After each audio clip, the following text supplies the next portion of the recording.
तत्पुरुष है, वामदेव है, एक अघोर है। ये भगवान के 5 मुंह हैं, उनके अलग अलग अलग अलग नाम हैं। अघोर मुंह, वामदेव, सद्योजात, तत्पुरुष, वामदेव। एक अघोर, अघोरभ्य तो घोरभ्य, तरेभ्य,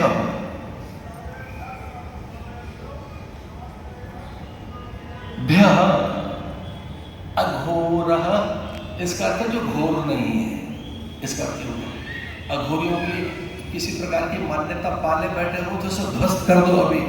अघोर का अर्थ जो घोर नहीं है, जो सुंदरता की बात करते हैं, जो दिव्यता की बात करते हैं, जो सुचिता और पवित्रता की बात करते हैं, जो नित्यता और उसकी बात करते हैं, जो स्वभावतः रसपूर्ण है। बड़ी सुंदर सी बात। अगर हम वस्तु के स्वभाव को पहचान लें तो वैसा ही हम प्रयोग करेंगे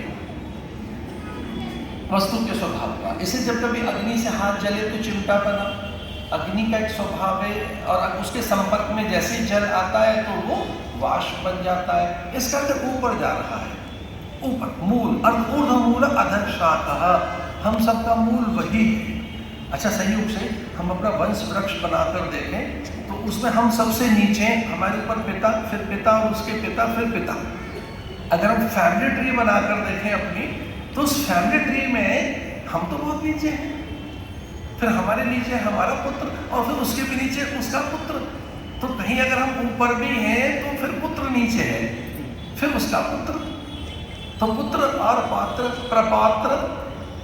लेकिन अगर हम अपने से ऊपर किसी को देखें तो बहुत बहुत ऊपर है हमसे। तो हमारे पिता के पिता के पिता, पितामह, प्रपितामह, मातामही, देखिए कितने ऊर्ध्वमूल, हमारा मूल वही है। तो शास्त्र कहते हैं ममैवांशो जीवलोके जीव भूत सनातन। आइए इस सनातनता को पहचाने, इस नित्यता को पहचाने। तो जो व्यक्ति अपने स्वभाव, अपनी प्रकृति, अपने मूल में, अपनी निजता में, अपनी व्यक्तित्व में, अपने अस्तित्व में लौट कर आता है, तब कोई भ्रम, भय, दुविधा, दैन्यता, अल्पता, क्लांति, क्लेश रह नहीं जाता। क्लांत होगी देह, आप नहीं होते। देह क्लांत होती है, आप नहीं होते। कभी जर्जरी होगी, जर्जरी भूते। कितनी सुंदर बात कही शास्त्र ने, कहा शरीरे जर्जरी भूते व्याधिग्रस्ते कलेवरे। अरे किस पे इतराए बैठे हो?